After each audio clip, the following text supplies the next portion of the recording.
Outer Worlds. It is a game developed by Obsidian Entertainment, a 2019 game, and they are the makers of Fallout New Vegas, my favorite Fallout game of all time. So I'm glad to report that The Outer Worlds pretty much has that charm that's been missing, especially since New Vegas.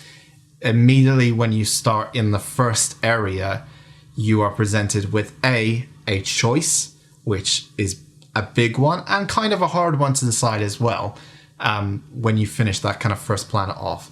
But it's also just interesting characters, and that's what made Fallout New Vegas great, is that there's really interesting characters.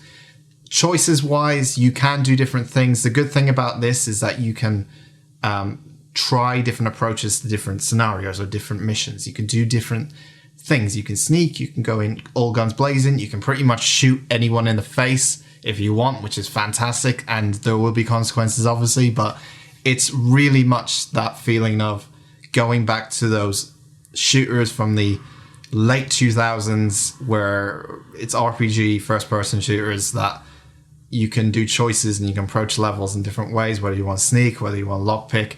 It really feels like home, and it's the nicest way I can put it. It feels like this is the Fallout game we should have got instead of possibly the last two games we got Fallout, which weren't really great. But I really enjoyed this game, mainly because of the whole feeling I had playing this game. It just took me right back to when I was playing New Vegas and how much fun I had for that. So overall, they kind of won me over with this game. I absolutely love it to pieces. I think in all honesty, if you're just a fan of the old Fallout games, so 3 but especially New Vegas, because New Vegas has certain humor and charm to the whole thing that's present in this particular one. It doesn't take itself too serious, which is what I like about it.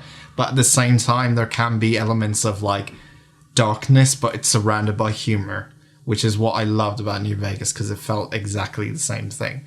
I think this is a must play for fans of New Vegas especially. So it pretty much won me over. So congratulations. It's also not that long, which many people would find very odd.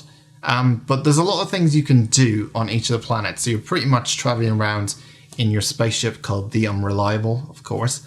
And you're traveling to different planets, and each of these planets have a different type of government kind of governing how things work.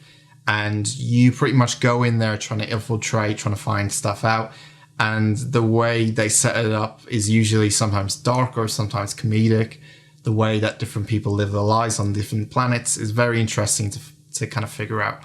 I think the thing that lets it down, though, and this is a big thing for me, especially the last third of the game, is the combat. Combat is pretty basic, I would say. It's pretty much the standard you expect for a first-person RPG. If you played Fallout 4, it's kind of like that. It's a very basic first-person shooter. The things you can do differently in this, though, is you can slow down time, which is kind of their version of VATS, which has its benefits, and also I forgot about using it later on in the game because I just didn't use it anymore.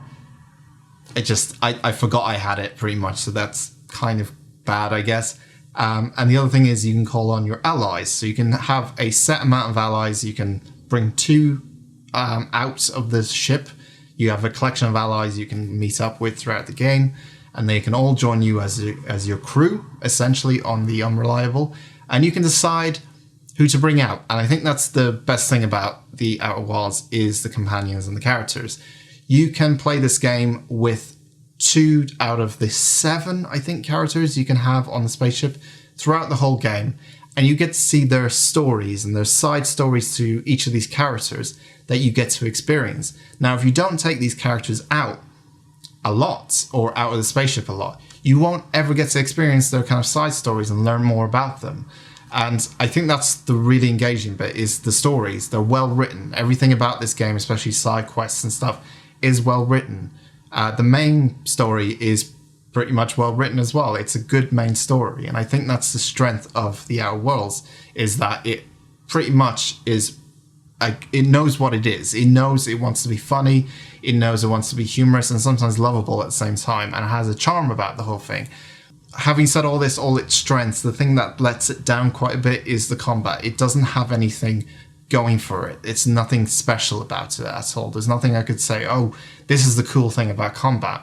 there's nothing really going for it that it's pretty basic all the time. So that's a bit of a letdown, I would say. In the end, I really, really enjoyed The Outer Worlds. I think it's a fabulous game. I think it's a fun game. I had a lot of fun with it, enjoying the hell out of it last year. And I think if you've missed the way Fallout games used to be, especially since New Vegas, I think this is an absolute must play, and I think you'll absolutely love it. If they do decide to make another one of these, please do something about the combat. Just please make it a bit more interesting. Just, I don't know exactly what, but just the combat just feels very basic and there's nothing really new going for it. And I feel like because you're doing that a lot of the time, besides from talking to people and doing the story stuff, that side of it really needs to kind of be changed. And it's the same with, you know, games that follow suit in this, like Fallout. It needs to be changed a lot. Having said that, I really enjoyed this game. So I'm going to give The Outer Worlds a 8 out of 10. Thank you very much, guys, for watching this review. If you are new to the channel and this is your first time watching, please subscribe to the channel and leave a like on the video. It helps me out a lot. Thank you very much. I will be doing more videos, kind of looking back on old games in 2019 that I haven't really touched upon, because not a lot of big games coming out until March. So do check out those. I may return to old games. Oh my god, he does reviews about old games. Whoa. Yeah, I don't really, like, I focus on new games, but I do like to return to games that are kind of like things I missed out, because I haven't got a lot of time, and I know you guys haven't got a lot of time, so I'm going to review whatever I want. It's my fucking channel, so there. See you next time.